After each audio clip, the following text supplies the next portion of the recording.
So students, we are going to do acidic strength of carboxylic acids. हम different different carboxylic acids की strength को compare करेंगे अब कि कौन कौन से फैक्टर हैं जो कार्बोक्सिलिक एसिड की स्ट्रेंथ को बढ़ाते हैं, और कुछ एक कार्बोक्सिलिक एसिड वाले एग्जांपल लेके उनका आपस में ऑर्डर भी कंपेयर करेंगे कि कौन ज़्यादा एसिडिक है एंड कौन लेस एसिडिक है।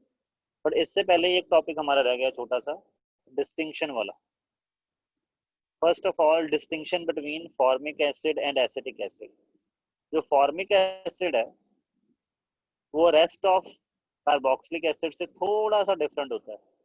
रीजन इज, फॉर्मिक एसिड को अगर आप ध्यान से देखो तो इसमें ये जो लेफ्ट साइड है ये एल्डिहाइड लग रहा है ना ग्रुप, लेफ्ट साइड वाला। ओके, हाँ, राइट साइड जो अगर ऐसे देखोगे तो ये कार्बोक्सिलिक एसिड ही है। तो ये कुछ एक प्रॉपर्टीज जो है वो एल्डिहाइड्स वाली भी शो करवाता है फॉर्मिक एसिड। ओके, तो वहां पे डिफरेंशिएट हो जाता है कि कुछ एक प्रॉपर्टी फॉर्मिक एसिड जो है वो एल्डिहाइड वाली शो करवाता है, हालांकि जो रेस्ट ऑफ कार्बोक्सिलिक एसिड है वो वो वाली प्रॉपर्टी शो नहीं करवाते। Formic acid is unique amongst simple carboxylic acid since it contains a hydrogen instead of alkyl group. यहाँ पे alkyl group की बजाय हाइड्रोजन है। Thus, formic acid may be regarded as both as an aldehyde as well as carboxylic acid. Like aldehydes, it can easily oxidize to carbonic acid.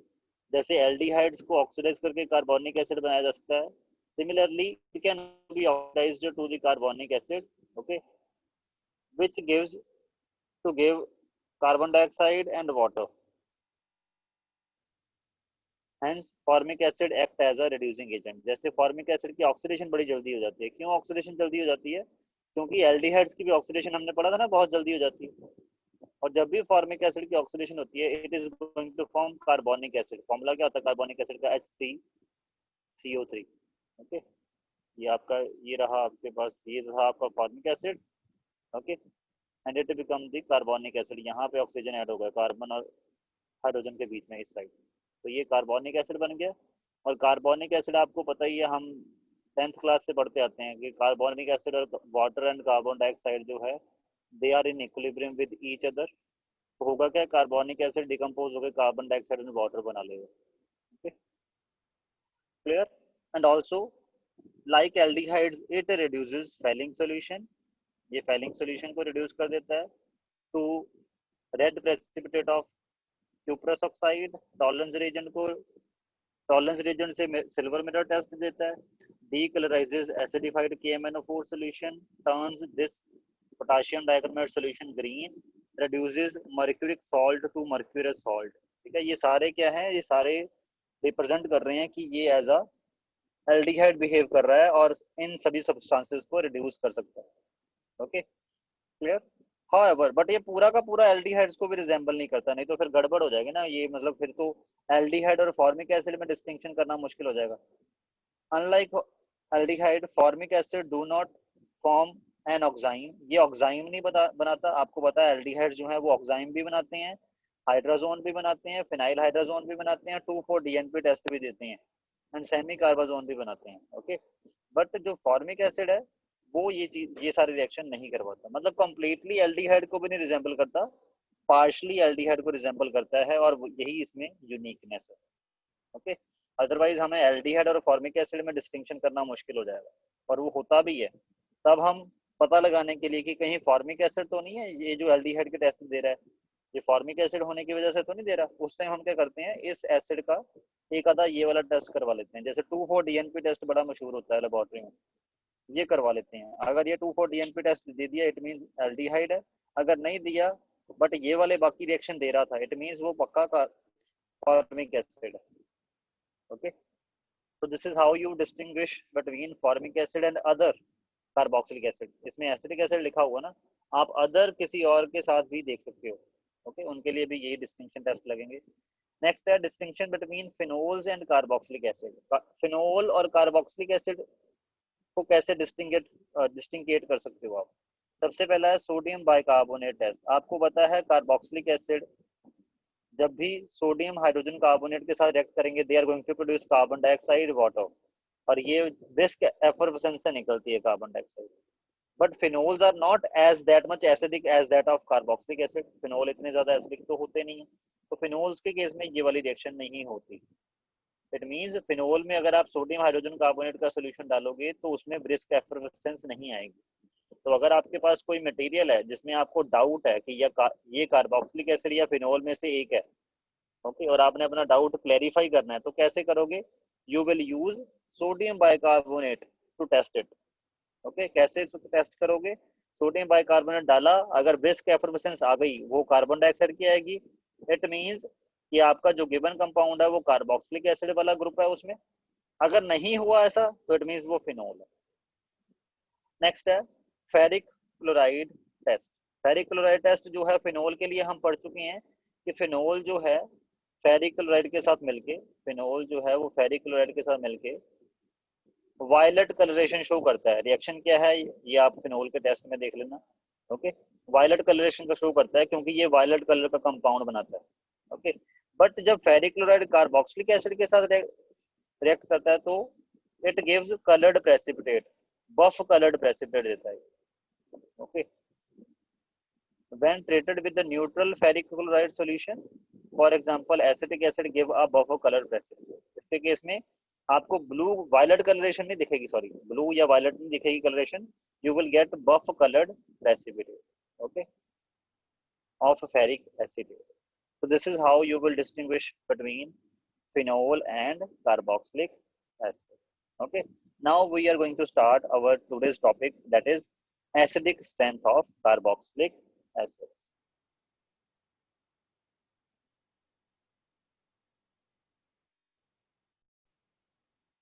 अब जैसे कि हमें पता है कि जब भी हम किसी भी कार्बोक्सिलिक एसिड को, हम ये मैं जनरल फॉर्मूला लिख रहा हूँ कार्बोक्सिलिक एसिड का, आर ग्रुप कुछ भी हो सकता है, उसके साथ COOH लगाया ग्रुप। Okay, clear?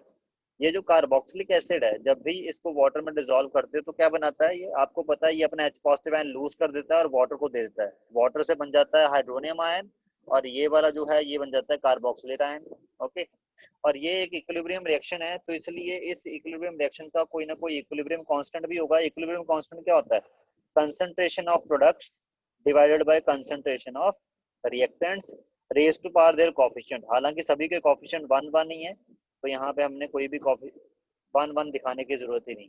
ओके, तो ये आया इस रिएक्शन के लिए इक्विलिब्रियम कांस्टेंट। ओके, ये थोड़ा सा फिजिकल केमिस्ट्री में जा रहे हैं हम, क्योंकि फिजिकल केमिस्ट्री में ही एक कांस्टेंट है जिस कांस्टेंट को देख के आपको इस कांस्टेंट की वैल्यू पता होती है डिफरेंट डिफरेंट एसिड्स के लिए। इसी कांस्टेंट को देख के आपको पता लगता है कौन सा एसिड ज्यादा स्ट्रॉन्ग है, कौन सा एसिड ज्यादा कम वीक है।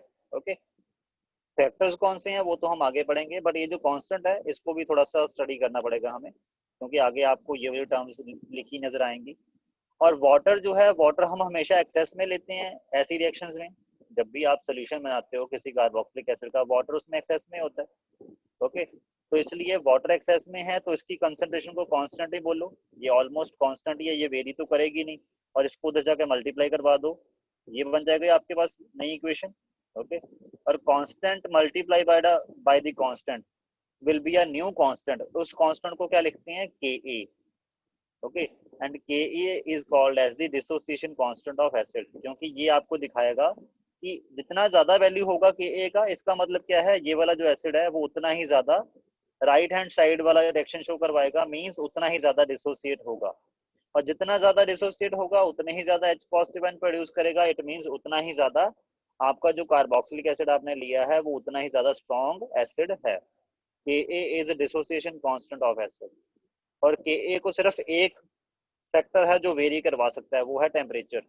Ka सिर्फ टेम्परेचर के कारण चेंज होता है, अदरवाइज ये चेंज नहीं होता। चाहे आप ज्यादा कंसंट्रेशन में ले लो किसी भी एसिडिक एसिड को, चाहे कम कंसंट्रेशन में ले लो, आपको पता होगा, याद आ गया होगा कि equilibrium constant only depend upon the temperature, और ये इक्विलिब्रियम कांस्टेंट ही है इस डिसोसिएशन रिएक्शन के लिए। ओके, तो यहाँ से एक और बात निकल के क्या सामने आती है? Ka is directly proportional to hydronium ion concentration. ये देखो, इसके डायरेक्टली प्रोपोर्शनल है, मतलब जितनी ज्यादा हाइड्रोनियम आयन की कंसंट्रेशन होगी उतना ही Ka की वैल्यू हायर होगी। ओके, या उल्टा बोल लो, जितनी ज्यादा Ka की वैल्यू होगी इट मींस उतना ही ज्यादा हाइड्रोनियम आयन की कंसंट्रेशन होगी, क्योंकि Ka की वैल्यू ज्यादा तभी आएगी। Greater value of Ka, greater is the tendency of acid to ionize and hence stronger is the acid, उतना ही एसिड स्ट्रांग होगा। ओके, कई बार के की टर्म में एक्सप्रेस ना करके, क्योंकि के की वैल्यू बड़ी अजीब अजीब सी आती है कई बार, जैसे 1.67 इंटू 10⁻31, इतना बड़ा लिखने के बजाय इसको शॉर्टकट में लिखने का भी एक तरीका ढूंढा था हमने। ठीक है, शायद आप भूल चुके होंगे, बट फिर भी एक बार रिकॉल करवा देता हूँ। उसको बोलते हैं पीके। ओके, पीके मूवी वाला पीके नहीं, पीके उसको बोलते हैं। पीके का मतलब क्या होता है? माइनस लॉगरिथम ऑफ के। ठीक है, जो आपका डिसोसिएशन कांस्टेंट है उसका नेगेटिव लॉग लेना है, that will give you the value of pK. Okay, clear? मतलब जो पीके है, माइनस लॉगरिथम का मतलब क्या होता है? ये माइनस अगर अंदर एडजस्ट कर दो तो ये बन जाएगा पीके इज इक्वल टू लॉग के। यहाँ से ये निकल के आता है पीके इज इनवर्सली प्रोपोर्शनल टू के। मतलब जितना ज्यादा के होगा, पीके की वैल्यू उतनी ज्यादा कम होगी। ओके, तो इट मींस पीके की वैल्यू जब छोटी हो उसका मतलब होता है कि के ज्यादा है, और के ज्यादा होने का मतलब होता है कि हाइड्रोनियम आयन ज्यादा बन रहे हैं, और हाइड्रोनियम आयन ज्यादा बनने का मतलब होता है कि स्ट्रॉन्गर एसिड है। मींस अगर पीके के टर्म में देख रहे हो, जैसे इसमें अब दोबारा एक बार पढ़ते हैं। मींस मोर के लीड्स टू लेस पीके। इसका मतलब यहां से ये निकला, lesser the pK stronger will be the acid. यहाँ पे हमने के के टर्म में क्या पढ़ा था? Greater the value of K stronger is the acid. PK के केस में उल्टा है, lesser the value of pK stronger will be the acid, क्योंकि पीके और के का आपस में इनवर्स रिलेशन है। यहाँ पे दिख रहा है हमें कि पीके इज इनवर्सली प्रोपोर्शनल टू के। क्लियर? जैसे आपके पास ये अब कुछ एक एसिड्स हैं, कार्बोक्सिलिक एसिड ये सारे, जैसे ये फॉर्मिक एसिड है, ये एसिटिक एसिड है, इसको इथेनोइक एसिड भी बोलते हैं, ये प्रोपेनोइक एसिड है, ये क्लोरो एसिटिक एसिड है, एंड सो ऑन। आप देखो इनमें जैसे जैसे ये देखो क्या हो रहा है, के की वैल्यू बढ़ रही है। ठीक, सॉरी, इसकी के की वैल्यू और इसकी के वैल्यू देखो कौन किसकी ज्यादा है? एसिटिक एसिड की के वैल्यू ज्यादा है। उससे क्या कंक्लूजन निकल के आता है कि acetic acid is stronger acid as comparison to this propanoic acid. मतलब दो एसिड्स की आप के वैल्यू से पता लगा सकते हो कि कौन स्ट्रॉन्ग होगा कौन वीक। जिसकी के वैल्यू ज्यादा होगी, जैसे इन दोनों में के वैल्यू इसकी ज्यादा है, तो वो स्ट्रॉन्ग होगा एसिड, और दूसरे वाला वीक। ओके, और पीके के टर्म में उल्टा, जिसकी पीके वैल्यू कम होगी that will be the stronger acid, और जिसकी पीके की वैल्यू ज्यादा होगी that will be a weaker acid. Okay, क्योंकि आपको पता है पीके और के जो है वो इनवर्स रिलेशन में चलते हैं। करेक्ट? ये आपके पास कंसेप्ट है। कोई भी दो एसिड उठा के देख लो, जैसे इस एसिड के लिए और इस एसिड का कंपैरिजन करना है। इस एसिड के लिए पीके वैल्यू, सॉरी के वैल्यू ये दी हुई है, इस एसिड के लिए के वैल्यू ये दी हुई है, के वैल्यू इसकी ज्यादा है, इसकी कम है, मतलब स्ट्रॉन्गर एसिड कौन है? ये। बट अगर आपको कई बार के वैल्यू ना दे के पीके वैल्यू दे दी हो, तो पीके वैल्यू इसकी 3.1441 है, इसके लिए 4.38 है, तो जिसके लिए पीके कम आ रहा है वो स्ट्रॉन्गर एसिड है, तो this is the stronger acid. क्योंकि पीके के केस में उल्टा चलना है ना? पीके जो है निकलना तो वह वैसे के से ही है, और जब इसको माइनस को एडजस्ट कर देते तो क्या आता है? log 1/के। तो के जितना ज्यादा आएगा पीके की वैल्यू उतनी ही कम आएगी। तो पीके के केस में उल्टा होता है, जितना कम पीके हो उतना ही अच्छा है। ओके, तो इन दोनों पीके वैल्यूज को देख के क्या पता लगता है कि this is the stronger acid and this is the weaker acid. Okay, that's it with के एंड पीके वैल्यूज। ये फिजिकल केमिस्ट्री का एक कंसेप्ट था कि अगर आपको के वैल्यूज से कंपेयर करना हो एसिड्स को तो कैसे करते हो, कैसे पता लगाओगे के की वैल्यूज को देख के कि स्ट्रॉन्ग एसिड है कि वीक एसिड है। और वैसे के वैल्यू का मतलब क्या है? के का मतलब है ये, किसी भी एसिड के लिए के का मतलब क्या है कि जब उसकी डिसोसिएशन होगी उसकी वजह से जो एनायन और कैटायन बनेगा उसकी कंसंट्रेशन डिवाइडेड बाय आपके एसिड जो लिया है उसकी concentration. Okay, that will give you the K value. ठीक है, ये तो चलो हो गई फिजिकल केमिस्ट्री खत्म, जितनी ऑर्गेनिक में आनी थी फिजिकल केमिस्ट्री आ गई। अब कंपैरिजन में चलेंगे। ओके, जैसे सबसे पहले आ गया कॉज ऑफ एसिडिक स्ट्रेंथ। ठीक है, एसिडिक स्ट्रेंथ का पहले एसिडिक करेक्टर का कॉज क्या है वही देख लेते हैं। एसिडिक स्ट्रेंथ तो चलो बाद में डिस्कस करते हैं। कार्बोक्सिलिक ग्रुप जो है वो एसिडिक क्यों होता है, ये वैसे बड़ी बार कर चुके हैं पहले भी, कि इसमें रेजोनेंस के दौरान ऑक्सीजन के ऊपर पॉजिटिव चार्ज आता है जो हाइड्रोजन से अटैच है। तो इसकी वजह से क्या होता है, ये वाला जो बॉन्ड है डिसोसिएट होने के चांसेस और बढ़ जाते हैं, क्योंकि ऑक्सीजन की इलेक्ट्रोनेगेटिविटी बहुत ज़्यादा बढ़ जाती है जब उसके ऊपर पॉजिटिव चार्ज आता है। इसलिए ऑक्सीजन क्या करता है, ये वाला ये दोनों इलेक्ट्रॉन अपने ऊपर ले आता है, यहाँ से प्रोटॉन रिलीज करवा देता है, और you will get this ion, carboxylate ion as a product. और carboxylate ion is the resonance stabilized. Okay, इसकी रेजोनेंस होके ये बन जाता है आपके पास। ओके, उसके बाद इसकी एविडेंस क्या प्रूफ है कि रेजोनेंस होती है, ठीक है, उसका है कि फॉर्मिक एसिड के केस में ये वाली रेजोनेंस तो बहुत कम होती है ना, क्योंकि यहाँ इससे ये बढ़ना इज वेरी वेरी डिफिकल्ट, क्योंकि ये न्यूट्रल है, इसकी कंट्रीब्यूशन 90% है, इसकी कंट्रीब्यूशन 10%। तो जो इन दोनों का ओवरऑल रेजोनेंस हाइब्रिड निकलेगा वो इसके अकॉर्डिंग आएगा ना। जैसे फॉर्मिक एसिड के केस में कार्बन ऑक्सीजन, जो वो ऑक्सीजन हाइड्रोजन से जुड़ा है, उसकी जो बॉन्ड लेंथ है वो 136 पिकोमीटर है, और वैसे जो कार्बन डबल बॉन्ड ऑक्सीजन है उसमें 123 पिकोमीटर है। बट जब ये प्रोटॉन छोड़ देगा उसके बाद जो ओ नेगेटिव बनेगा ये वाला, जिसको बोलेंगे carboxylate ion of formic acid. Okay, तो ये जो आयन बनेगा इसके केस में रेजोनेंस जो है, रेजोनेंस स्ट्रक्चर दो बनेंगे, एक ये वाला एक ये वाला, यहाँ पे आर के बजाय एच लिख दो बस। ओके, तो क्या होगा, ये जो आपके पास नेगेटिव चार्ज है वो इवनली डिस्ट्रीब्यूट हो जाएगा इतने रीजन के ऊपर, और ये डबल बॉन्ड वाले इलेक्ट्रॉन भी, तो होगा क्या, इस बॉन्ड और इस बॉन्ड की लेंथ इक्वल हो जाएगी। तो इसलिए जब भी किसी भी कार्बोक्सिलिक एसिड से उसका कार्बोक्सिलेट आयन बनता है, कार्बोक्सिलेट आयन के केस में कार्बन ऑक्सीजन जो बॉन्ड लेंथ, दोनों ऑक्सीजन है, दोनों ऑक्सीजन के साथ ये जो बॉन्ड बना है इनकी बॉन्ड लेंथ इवन होती है, एक जैसी 127 127। ठीक है, तो ये तो चलो ये पुरानी बात हो गई। ओके, अब कुछ एक एसिडिक स्ट्रेंथ का कंपैरिजन करते हैं। ओके, एसिडिक स्ट्रेंथ, जैसे सबसे पहले कार्बोक्सिलिक एसिड, फिनोल्स और अल्कोहल में से सबसे एसिडिक कौन होता है, आपको पता है कार्बोक्सिलिक एसिड, क्योंकि ये रेजोनेंस स्टेबलाइज्ड होते हैं। फिनोल्स के केस में रेजोनेंस स्टेबलाइजेशन होती है बट उतनी नहीं जितनी होनी चाहिए, जितनी कार्बोक्सिलिक एसिड के केस में होती है।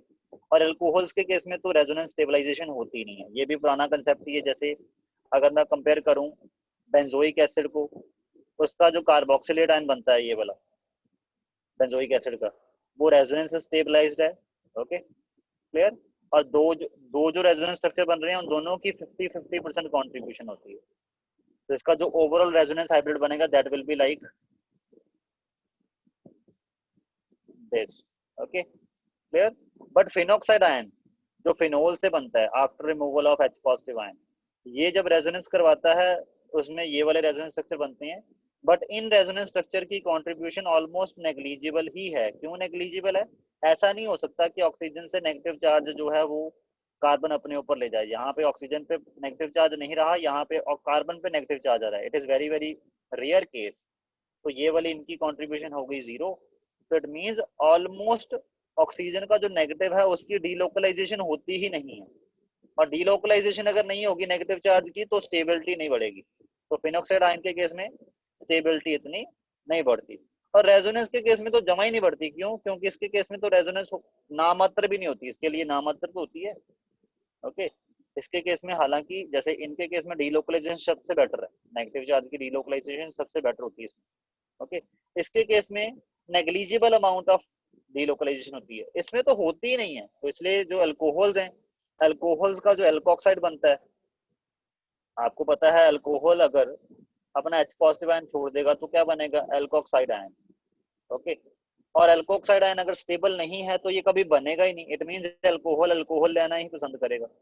उसका मतलब क्या है कि अल्कोहल एसिडिक नहीं होते, फिनोल्स थोड़े से स्लाइटली एसिडिक होते हैं, और कार्बोक्सिलेट आयन इन तीनों में से सबसे ज्यादा एसिडिक होती है। ओके, तो ये पुराना ही काम है अभी भी। अब मेन काम शुरू होता है, effect of substituent on acidic strength of aliphatic acids. Aliphatic acids कौन से होते हैं, ये आपका मान लो कार्बोक्सिलिक एसिड है, ये वाला ग्रुप जो है ये अल्काइल होना चाहिए। ठीक है, अब अल्काइल ग्रुप के ऊपर डिफरेंट डिफरेंट सब्स्टिट्यूशन लगाने से क्या होता है, एसिडिक स्ट्रेंथ पे क्या फर्क पड़ेगा, उनको डिस्कस करेंगे।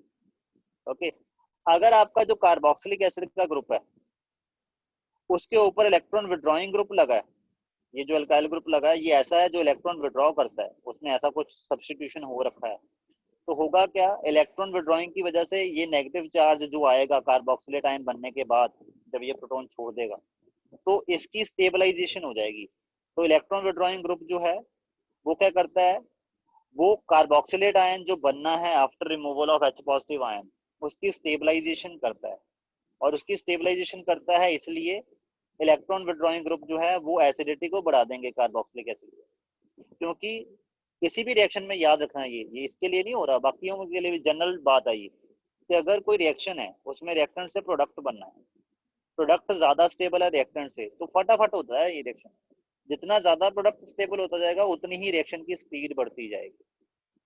Okay, so electron withdrawing group stabilizes the carboxylate ion, dispersing the negative charge and hence increases acidity of COOH group present.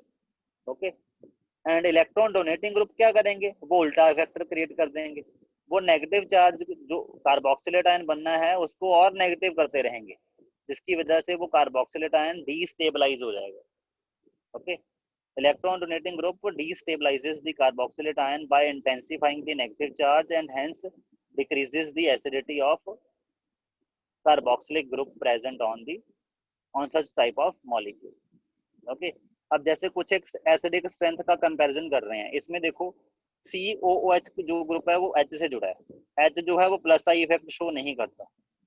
Okay, plus I effect show नहीं शो करने का मतलब क्या है, ना तो ये इलेक्ट्रॉन देता है ना लेता है। ठीक है, तो कार्बोक्सिलेट जो ये ग्रुप है ये जो करना चाहेगा अपनी मर्जी से करता रहेगा।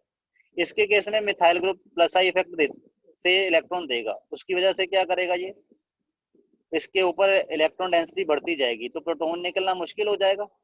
ओके, तो ये जो है इसमें प्रोटॉन लेस इजीली निकलता है एज कंपैरिजन टू दिस, ये फॉर्मिक एसिड है, ये एसिडिक एसिड है। और जैसे जैसे ये वाला अल्काइल ग्रुप आप ज्यादा बड़ा करते जाओगे उस अल्काइल ग्रुप का प्लस आई इफेक्ट शो करवाने का जो टेंडेंसी है वो बढ़ता जाएगा, जिससे क्या होगा, आपके एसिड की एसिडिक स्ट्रेंथ कम होती जाएगी। जैसे जैसे अल्काइल ग्रुप को और बड़ा करते जा रहे हो आप, ठीक है, जैसे जैसे ये वाला अल्काइल ग्रुप बड़ा होता जाएगा वैसे वैसे इसका प्लस आई इफेक्ट बढ़ता जाएगा। प्लस आई इफेक्ट से डीस्टेबिलिटी आनी है कार्बोक्सिलिक एसिड का, कार्बोक्सिलिक एसिड से जो कार्बोक्सिलेट आयन बनेगा उसमें डीस्टेबिलिटी आनी है अगर ज्यादा प्लस आई इफेक्ट हुआ। ओके, तो इसलिए ये ऑर्डर है, पहले वाला ऑर्डर। ओके, और अगर आपका जो अल्काइल ग्रुप है वो ऐसा बन जाए किसी तरीके से कि वो माइनस आई इफेक्ट शो करवाना शुरू कर दे, ठीक है, फिर तो सोने पे सुहागा है जी। क्यों, क्योंकि क्या होगा, फिर आपका ये जो अल्काइल ग्रुप है ये इलेक्ट्रॉन विड्रॉ करेगा, जिससे क्या करेगा, इसको कार्बोक्सिलेट आयन बनाने में ज्यादा हेल्प करेगा। Okay clear. तो जैसे आपने अल्काइल ग्रुप के ऊपर फ्लोरो ग्रुप एक हाइड्रोजन निकाल के फ्लोरो लगा दिया, फ्लोरो के ने क्या किया, फ्लोरो ने इस कार्बन को इलेक्ट्रॉन डेफिशिएंट कर दिया, और जब ये कार्बन इलेक्ट्रॉन डेफिशिएंट हो गया तब ये इलेक्ट्रॉन विड्रॉ करना शुरू कर देता है, तो ये पूरा ग्रुप जो है ये माइनस आई इफेक्ट शो करवाएगा। ठीक है, और माइनस आई इफेक्ट शो करवाएगा तो क्या करेगा, एसिडिक स्ट्रेंथ, इसकी एसिडिक स्ट्रेंथ इससे ज्यादा ही होगी फॉर्मिक एसिड। ओके, बट हम बात कर रहे हैं अगर हम फ्लोरो से सब्स्टिट्यूट करें एक हाइड्रोजन, फ्लोरो से करें, ब्रोमो से करें और आइडो से करें तो क्या इफेक्ट आएगा। आपको पता है फ्लोरीन सबसे ज्यादा हाईली इलेक्ट्रोनेगेटिव है, जितना ज्यादा इलेक्ट्रोनेगेटिव कार्बन के साथ अटैच होगा उतना ही ये कार्बन इलेक्ट्रॉन डेफिशिएंट होगा, जितना ये कार्बन इलेक्ट्रॉन डेफिशिएंट होगा उतना ही माइनस आई इफेक्ट शो करवाएगा, जितना माइनस आई इफेक्ट शो करवाएगा उतना ही आपका जो कार्बोक्सिलिक एसिड है उसको, उसका जो कार्बोक्सिलेट आयन बनेगा उसको स्टेबलाइज करेगा।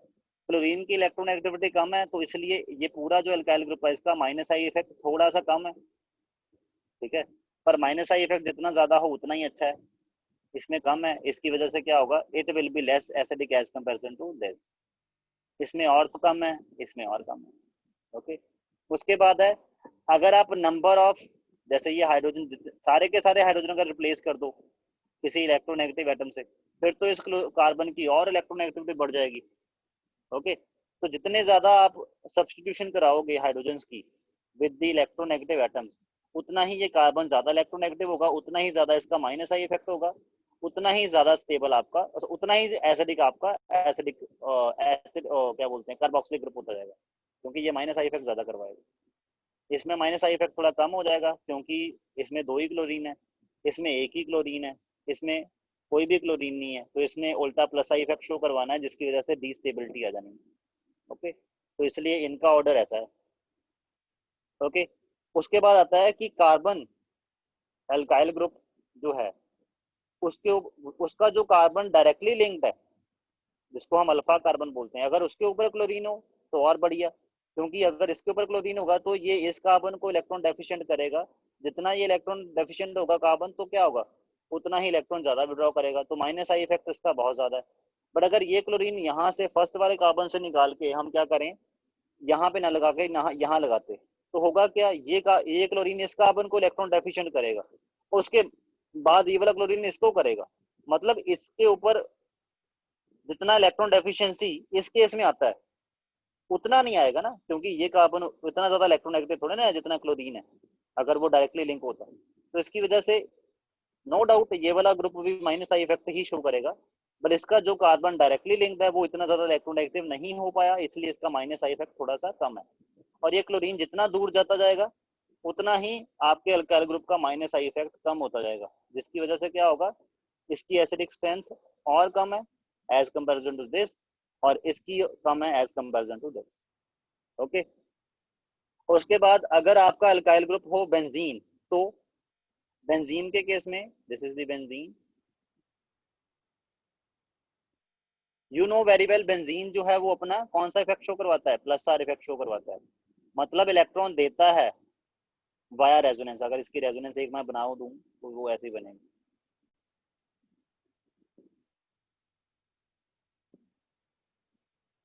ये बने। तो इसने इलेक्ट्रॉन दिए ना इस कार्बन को, ठीक है, और कार्बन को इलेक्ट्रॉन, इस कार्बन को इलेक्ट्रॉन मिल चाहिए नहीं है, ये निकालना चाहता है कि मेरे से कोई लेने वाला आए, ये उल्टा दे रहा है उसको प्लस आर इफेक्ट करवा के, ठीक है। तो इट मींस जो group plus are effect show करवाएंगे या प्लस आई इफेक्ट शो करवाएंगे, they will destabilize carboxylate ion, okay, therefore that is they will decrease, they will decrease acidic strength, okay, वो एसिडिक स्ट्रेंथ को डिक्रीज करेंगे। और जो group minus R और minus I effect show करवाएंगे, they will stabilise carboxylate ion, जो कि बनता ही है जब H पॉजिटिव आयन रिलीज होता है, that is they will increase acidic strength. तो इसमें अभी तक जो हमने एग्जांपल करे उन्होंने, उसमें जो माइनस आई इफेक्ट ज्यादा करवा रहा था वो ज्यादा एसिडिक है, और जो माइनस आई इफेक्ट नहीं करवा रहा या प्लस आई इफेक्ट शो करवा रहा है वो उतना ही कम एसिडिक होता जा रहा है। ओके, तो ये अभी तक हमने ये वाले एग्जांपल करे हैं। इसमें और भी एग्जांपल आपके पास, जैसे अब हम क्या करेंगे, second, effect of type of hybridisation of carbon atom carrying COOH group. जिस कार्बन के ऊपर COOH ग्रुप लगा है उस कार्बन की हाइब्रिडाइजेशन कौन सी है, उसका भी इफेक्ट आता है एसिडिक स्ट्रेंथ के ऊपर। क्योंकि ये कार्बन अगर हम क्या पढ़ते आ रहे हैं कि इलेक्ट्रोनेगेटिविटी के केस में हमने पढ़ा हुआ है +1 में कि इलेक्ट्रोनेगेटिविटी, अगर कार्बन sp हाइब्रिडाइज्ड है तो उसकी इलेक्ट्रोनेगेटिविटी ज्यादा होती है, अगर कार्बन sp2 हाइब्रिडाइज्ड है उसकी इलेक्ट्रोनेगेटिविटी कम होती है, अगर कार्बन sp3 हाइब्रिडाइज्ड है उसकी इलेक्ट्रोनेगेटिविटी और कम होती है। Greater the s character, greater will be the electronegativity of the carbon, okay। इसमें sp हाइब्रिडाइजेशन वाले कार्बन में s कैरेक्टर 50% होता है, sp2 वाले में कार्बन में s कैरेक्टर जो है वो 33% होता है, और sp3 वाले में जो कार्बन है उसमें s कैरेक्टर 25% होता है। Okay, clear. और जितना ज्यादा s कैरेक्टर हो उतना ही कार्बन इलेक्ट्रोनेगेटिव ज्यादा है। ओके, तो इसके केस में कार्बन ज्यादा इलेक्ट्रोनेगेटिव है तो प्लस माइनस आई इफेक्ट ज्यादा शो करवाएगा। इसके केस में कार्बन कम इलेक्ट्रोनेगेटिव है तो ये माइनस आई इफेक्ट ज्यादा शो करवाएगा, और सॉरी थोड़ा कम शो करवाएगा माइनस आई इफेक्ट। इसमें भी sp है, ये भी कम शो करवाएगा। ओके, इन दोनों में sp2 ही है, तो इसमें तो आपस में हाइब्रिडाइजेशन के बेस के ऊपर कंपैरिजन नहीं करना, वो दूसरा कंपैरिजन, इन दोनों के बीच में जो कंपैरिजन हुआ है वो पीछे वाले फैक्टर में किया है कि जो बेंजीन देगा वो माइनस आर इफेक्ट ज्यादा शो करवाएगी, benzene ring minus are effect ज्यादा शो कर, माइनस आर करवाती है नहीं, प्लस आर इफेक्ट ज्यादा शो करवाएगी एज कंपैरिजन टू इस वाले विनाइल ग्रुप के। ओके, ये ऑर्डर, इसमें अभी आप इन दोनों को मत देखो, बस ये देखो कि sp2 हाइब्रिडाइजेशन वाला जो है वो sp से कम हाइब्रिडाइज होता है, इसलिए sp वाला जो कार्बन है उसके साथ जो कार्बोक्सिलिक एसिड जुड़ा है वो ज्यादा एसिडिक है, sp2 वाला कम है। और जिसमें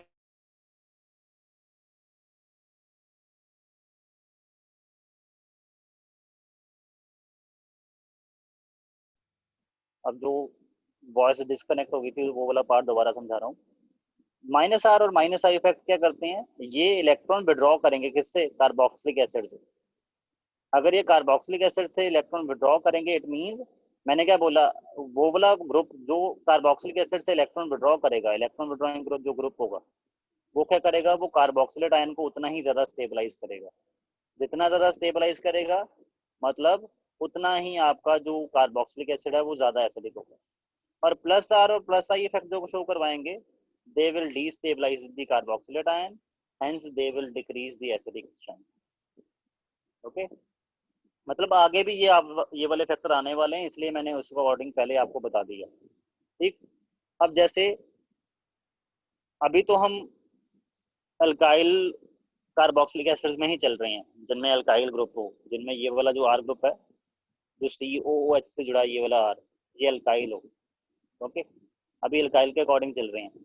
बट अल्काइल में भी ये जो कार्बन है, जो अल्काइल ग्रुप का कार्बन अटैच होता है इसके साथ, उसकी जो हाइब्रिडाइजेशन है, अगर वो sp हाइब्रिडाइजेशन है तो आपको पता है कि कार्बन ज्यादा इलेक्ट्रोनेगेटिव होगा, क्योंकि हम पढ़ते हैं +1 में पढ़ते हैं कि इलेक्ट्रोनेगेटिविटी को कौन कौन से फैक्टर इफेक्ट कर सकते हैं। उसमें हम एक फैक्टर पढ़ते हैं हाइब्रिडाइजेशन।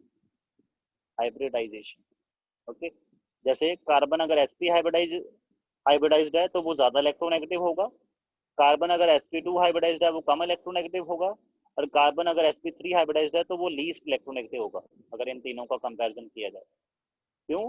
क्योंकि s कैरेक्टर जितना ज्यादा हो, कार्बन उतना ही ज्यादा इलेक्ट्रोनेगेटिव होता है, और कार्बन जितना ज्यादा इलेक्ट्रोनेगेटिव होगा उतने ही चांसेस हैं कि माइनस आई इफेक्ट ज्यादा शो करवाएगा। ओके, तो इट मींस इसके केस में माइनस आई इफेक्ट ज्यादा होगा, तो इसलिए ज्यादा एसिडिक है। ओके, इनके केस में माइनस आई इफेक्ट थोड़ा कम होगा, इसलिए ये थोड़े कम एसिडिक हैं। इन दोनों में कार्बन जो अटैच हुआ पड़ा है इसके साथ, कार्बोक्सिलिक एसिड के साथ, वो sp2 हाइब्रिडाइज्ड है दोनों में ही। ओके, और इसके केस में तो कार्बन sp3 हाइब्रिडाइज्ड है, जिसकी वजह से क्या होगा, इसकी इलेक्ट्रोनेगेटिविटी इतनी ज्यादा नहीं होगी। ये उल्टा हमें पता भी है, ये प्लस आई इफेक्ट शो करवाता है। ओके, या ऐसा बोल लो कि इसकी इलेक्ट्रोनेगेटिविटी इतनी कम हो गई कि ये उल्टा प्लस आई इफेक्ट शो करवाने शुरू कर दिए, क्योंकि ये वाला कार्बन ज्यादा इलेक्ट्रोनेगेटिव है, कार्बोक्सिलिक वाला अपना कार्बोक्सिलिक का अपना कार्बन ज्यादा इलेक्ट्रोनेगेटिव है इस कार्बन से, इसलिए वो इससे इलेक्ट्रॉन छीन लेता है और इसको प्लस आई इफेक्ट शो करवाना पड़ता है। और प्लस आई इफेक्ट जो है वो कार्बोक्सिलिक एसिड का जो कार्बोक्सिलेट आयन बनेगा उसको डिस्टेबलाइज करेगा, तो इसलिए ये सबसे लीस्ट एसिडिक ये वाला एसिड है, और ये वाला एसिड सबसे ज्यादा हाईली एसिडिक है इनमें से, अगर आप कंपेयर करते हो। ओके, अब हम आगे करेंगे एरोमेटिक एसिड्स की बात। ये वाले जो हमने एलिफेटिक एसिड्स की बात करी ना, जिसमें जो कार्बोक्सिलिक एसिड का ग्रुप है, उसमें ये जो ग्रुप लगा है वो कौन सा हो, एल्काइल चेन हो। अब हम बात करेंगे जिसमें कार्बोक्सिलिक एसिड के साथ बेंजीन रिंग लगे हों या बेंजीन रिंग के डेरिवेटिव लगे हों, उनमें एसिडिक करेक्टर कैसे, उनमें एसिडिक स्ट्रेंथ को कैसे कंपेयर करना। फंडा सेम ही है कि अगर आपके पास कार्बोक्सिलिक एसिड ग्रुप जो है उसके साथ जो बेंजीन रिंग तो लगी होनी है, क्योंकि हम एरोमेटिक एसिड की बात कर रहे हैं, उस बेंजीन रिंग के ऊपर अगर इलेक्ट्रॉन विड्रॉइंग ग्रुप है तो उससे क्या होगा, आपका जो कार्बोक्सिलिक एसिड है वो ज्यादा एसिडिक हो जाएगा। और अगर इलेक्ट्रॉन डोनेटिंग ग्रुप लगा है तो उससे क्या होगा, आपको आपका जो कार्बोक्सिलिक एसिड है वो लेस एसिडिक हो जाएगा। ओके, अगर कुछ नहीं लगा तो इट मींस कुछ नहीं लगा ज्यादा बेटर है एज कंपेरिजन टू अगर इलेक्ट्रॉन डोनेटिंग ग्रुप लगाओ, क्योंकि इलेक्ट्रॉन डोनेटिंग ग्रुप से कार्बोक्सिलेट आयन डिस्टेबलाइज होता है। ओके, तो आपके पास ये ऑर्डर होगा एसिडिक स्ट्रेंथ का। जिस कार्बोक्सिलिक एसिड में इलेक्ट्रॉन विड्रॉइंग ग्रुप लगा होगा that will be the highest acidic, जिसमें कुछ नहीं लगा वो इंटरमीडिएट, और जिसमें इलेक्ट्रॉन डोनेटिंग ग्रुप लगा है वो that will be the less acidic. और इलेक्ट्रॉन विड्रॉइंग ग्रुप कौन कौन से होते हैं और इलेक्ट्रॉन डोनेटिंग ग्रुप कौन कौन से होते हैं ये आपको पता है। ओके, ये वाले मैंने वैसे यहाँ पे मेंशन कर रखे हैं। ओके, ठीक, बट इसमें ये वाला जो बात मैंने बोल दी ये तो ठीक है, बट इसमें एक पॉइंट आपने दिमाग में रखना है जो कि कार्बोक्सिलिक एसिड्स के लिए आता है। ठीक है, वो ये है, बट मैंने ये पॉइंट हाईलाइट किया हुआ है, ortho substituted benzoic acid. Benzoic acid किसको बोलते हैं, जब बेंजीन के ऊपर COOH ग्रुप लगाओ इसको बोलते हैं ortho substituted benzoic acid. Are usually stronger acid than benzoic acid regardless of nature of substituent, this is called ortho effect. ठीक है, ये वाला ऑर्डर मैंने बोला ना, ये ऑर्डर एक जगह फेल हो जाता है, मत कहाँ पे, अगर आपके पास ऑर्थो सब्स्टिट्यूशन हो रखी है, बेंजोइक एसिड में ऑर्थो सब्स्टिट्यूशन हो रखी है, चाहे ये वाला ग्रुप जो है इलेक्ट्रॉन विड्रॉइंग नेचर का हो, चाहे ये इलेक्ट्रॉन डोनेटिंग नेचर का हो, ओके, ये ज्यादा एसिडिक ही होगा सिंपल बेंजोइक एसिड। मतलब अगर ये इलेक्ट्रॉन विड्रॉइंग हुआ, फिर तो आपको समझ में आता है कि हम इलेक्ट्रॉन विड्रॉइंग ग्रुप जो है वो ज्यादा एसिडिक कर देते हैं सिंपल बेंजोइक एसिड से, ओके, ये तो फिर आपको समझ में आता है, वे तो फिर लॉजिक वाला ही है। बट अगर इलेक्ट्रॉन डोनेटिंग भी हुआ ऑर्थो पोजीशन पे, ओके, अगर इलेक्ट्रॉन डोनेटिंग ग्रुप भी हुआ, फिर भी ये वाला जो एसिडिक एसिड है that will be more acidic as comparison to simple carboxylic acid. फिर ये वाला ऑर्डर उल्टा हो जाएगा, अगर ये आपका इलेक्ट्रॉन डोनेटिंग ग्रुप जो है ये ऑर्थो पोजीशन पे हुआ, इसको बोलते हैं ऑर्थो इफेक्ट। ऑर्थो इफेक्ट का रीजन जो होता है वो स्टेरिक हिंड्रेंस होता है। तो यहाँ पे जो इलेक्ट्रॉन डोनेटिंग ग्रुप हो चाहे इलेक्ट्रॉन विड्रॉइंग ग्रुप हो, वो क्या करता है, वो स्टेरिक हिंड्रेंस की वजह से इस एच को बाहर निकालने में थोड़ा सा सपोर्टिव रोल प्ले करता है, जिसकी वजह से क्या होता है, एसिडिक करेक्टर बढ़ जाता है, ओके, इसको ऑर्थो इफेक्ट बोलते हैं, ओके। बस ये आपने जब भी बात करनी है तो उसमें ऑर्थो इफेक्ट को दिमाग में रख के आंसर देना है जब भी देना है, ओके। चलो अब कुछ एक का कंपैरिजन देख लें। टॉलुइक एसिड, टॉलुइक एसिड क्या होता है, जब बेंजोइक एसिड के ऊपर CH3 ग्रुप लग जाए। CH3 क्या है, इलेक्ट्रॉन डोनेटिंग ग्रुप है, इलेक्ट्रॉन डोनेटिंग ग्रुप क्या करते हैं, डीस्टेबलाइज करेंगे, ओके। तो it means simple benzoic acid जो होगा that will be more stable as comparison to the electron donating group वाला benzoic acid, okay. But ortho effect के कारण ये वाला थोड़ा सा स्लाइटली ज्यादा एसिडिक होता है एज कंपैरिजन टू दिस, अभी बड़ा ना ortho effect, okay, clear.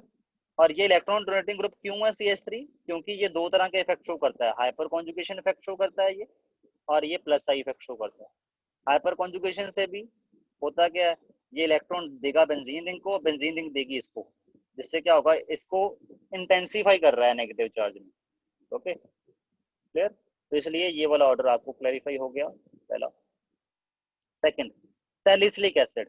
Salicylic acid में कौन सा ग्रुप है, OH ग्रुप। OH ग्रुप भी जो होता है ये इलेक्ट्रॉन डोनेटिंग ग्रुप होता है, क्योंकि ये प्लस आर इफेक्ट शो करता है, okay, plus are effect show करता है, क्लियर। बट एक इफेक्ट है जो इलेक्ट्रॉन विड्रॉइंग नेचर में भी होता है, इसमें दो तरह के नेचर होते हैं इसके।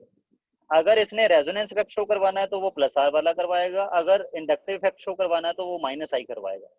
मतलब अगर इंडक्टिव इफेक्ट ही अकेला शो करवाता होता फिर तो आपके कार्बोक्सिलिक एसिड को ज्यादा स्टेबल करता, क्योंकि इंडक्टिव इफेक्ट माइनस आई अगर होगा तो ये रिंग से इलेक्ट्रॉन विड्रॉ करेगा, और रिंग से अगर इलेक्ट्रॉन विड्रॉ करेगा तो कार्बोक्सिलिक एसिड से इलेक्ट्रॉन विड्रॉ होंगे, मतलब ये ज्यादा इसका नेगेटिव चार्ज डिस्पर्स हो रहा होगा, जिसकी वजह से क्या होगा, एसिडिक करेक्टर बढ़ेगा, प्रोटॉन रिलीज करना इजी होगा, ठीक।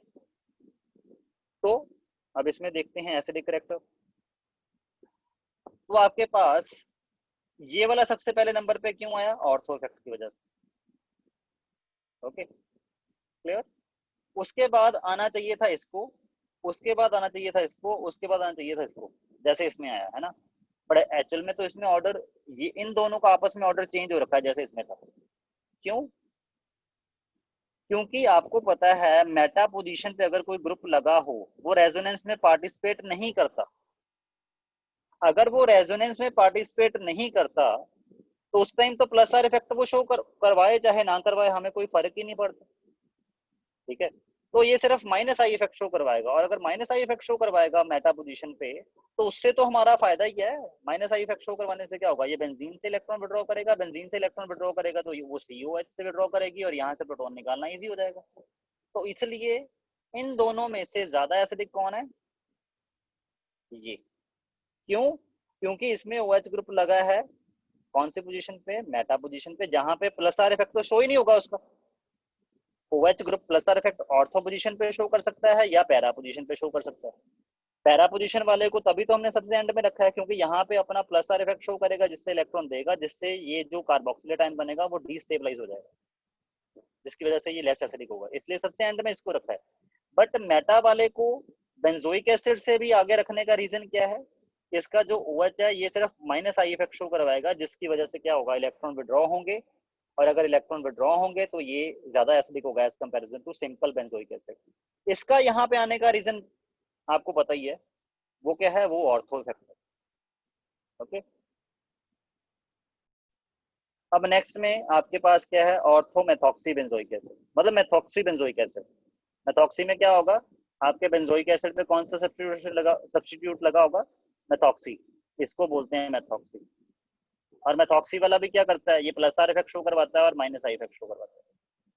तो इसमें ऑर्डर जैसा था वैसा ही ऑर्डर इसमें होगा। Okay, same ditto. Okay, but इसके केस में ऑर्थो वाला और मेटा वाला ऑलमोस्ट सेम ही होते हैं। अगर आप इस ऑर्डर को ऐसे भी लिख दोगे तो गलती नहीं है, but almost experimentally find out हुआ है कि ये वाला और ये वाला ऑलमोस्ट इक्वल ही होते हैं एसिडिक स्ट्रेंथ में, अदरवाइज ऑर्डर सेम ही है, जैसा इसमें था वैसा इसमें।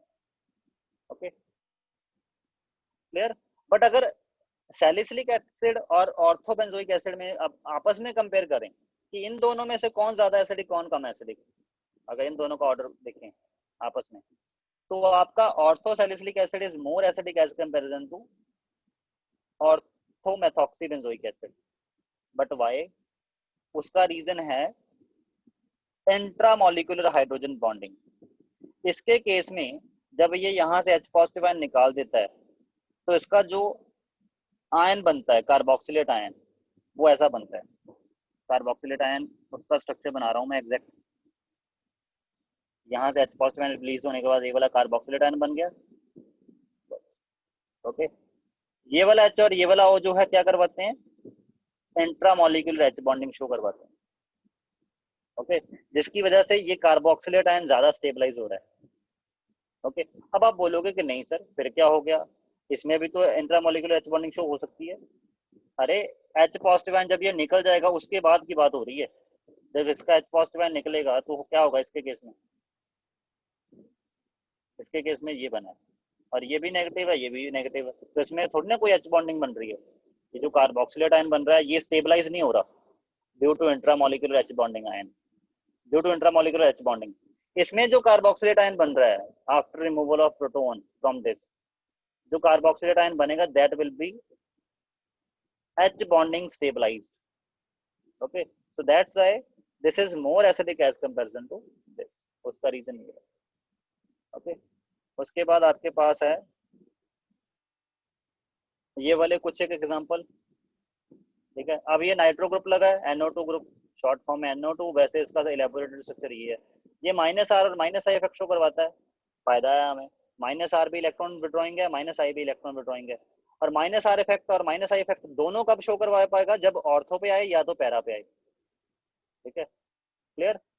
बट ऑर्थो पे माइनस आई इफेक्ट ज्यादा होता है क्योंकि इस ग्रुप के नियर बाय होता है ना ये वाला ग्रुप, पैरा पे थोड़ा सा दूर पड़ जाता है। ठीक है, तो सबसे ज्यादा माइनस आर और माइनस आई इफेक्ट कब शो करवा पाएगा, जब ये ऑर्थो पोजीशन पे है। तो ortho position, ortho nitrobenzoic acid जो है वो सबसे ज्यादा एसिडिक है। पैरा पोजीशन पे माइनस आर इफेक्ट शो करवा रहा है और माइनस आई भी शो करवा रहा है, बट माइनस आई थोड़ा सा कम है जब ये ऑर्थो पोजीशन पे है उसके कंपेरिजन में। माइनस आर वाला बराबर ही है क्योंकि उसमें रेजोनेंस ऑर्थो पे भी होती है पैरा पे भी सेम ही होती है, तो इसके केस में पैरा वाला इसलिए दूसरे नंबर पे आया। मेटा पोजीशन पे क्या होगा, मेटा पोजीशन पे माइनस आर तो शो करवा नहीं पाएगा, सिर्फ माइनस आई करवाएगा, तो इसलिए मेटा जो है तीसरे नंबर पे। और सिंपल बेंजोइक एसिड सबसे एंड में। ओके, क्योंकि ये इलेक्ट्रॉन विड्रॉइंग ग्रुप था जिसकी वजह से स्टेबिलिटी बढ़ेगी, जो इनका कार्बोक्सिलेट आयन बनेगा उसकी स्टेबिलिटी बढ़ेगी। ठीक, अब ये आपके पास कौन सा ग्रुप है, NH2, ये है amine group. Okay, amine group जो है वो प्लस आर इफेक्ट शो करवाता है और माइनस आई इफेक्ट शो करवाता है। ठीक, इसके केस में ऑर्थो इफेक्ट काम में नहीं आता, ये आपको ये एक्सेप्शन ही है, इसको थोड़ा सा क्रैम अप ही करना पड़ेगा।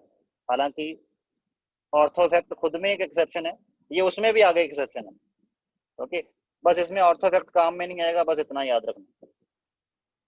ठीक, तो सिंपल बेंजोइक एसिड सबसे पहले नंबर पे, उसके बाद NH2 प्लस आर और माइनस आई इफेक्ट शो करवाता है। माइनस आई इफेक्ट पर इतना इसका स्ट्रॉन्ग होता नहीं है।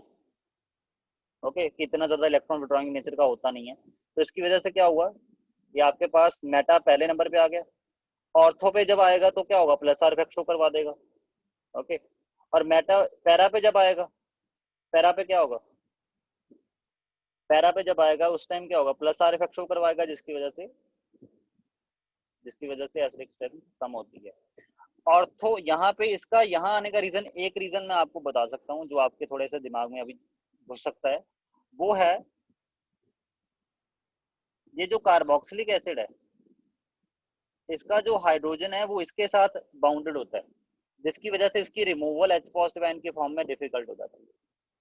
तो इनकी जो इंट्रामोलिकुलर एच बॉन्डिंग है वो इस एच पॉजिटिव आयन के रिमूवल को डिफिकल्ट बना रही है, इसलिए इसमें प्रोटॉन निकालना डिफिकल्ट हो रहा है। बाकियों के केस में तो यहाँ पे स्टेरिक हिंड्रेंस करवाता है ना ये वाला ग्रुप, चाहे इलेक्ट्रॉन विड्रॉइंग हो चाहे इलेक्ट्रॉन डोनेटिंग हो, उसकी वजह से यहाँ से प्रोटॉन निकलना ईजी हो जाता है, ठीक। पर इसने क्या किया, इसने इंट्रामोलिकुलर एच बॉन्डिंग करवाई, ओके, जिसकी वजह से ये प्रोटॉन निकलना डिफिकल्ट हो रहा है, इसलिए इसको तीसरे नंबर पे आ गया ये कह सकता हूँ। ओके, तो इनका थोड़ा सा ऑर्डर जो है एक्सेप्शनल टाइप है, इसको थोड़ा सा ध्यान में रख लेना, बाकी आपको क्लियर हो गया। ओके, ऑर्थो इफेक्ट को ध्यान में रखना है, मेटा पोजीशन पे प्लस आर इफेक्ट ना शो होगा ना माइनस आर इफेक्ट शो होगा। ओके, बस उसके अकॉर्डिंग आपने क्या करना है, एसिडिक स्ट्रेंथ की ऑर्डर बना लेना। ओके, तो that's it with this chapter, ये चैप्टर आपका हो गया फिनिश। अब अगला चैप्टर हमने शुरू कर लेना है, organic compounds containing nitrogen group.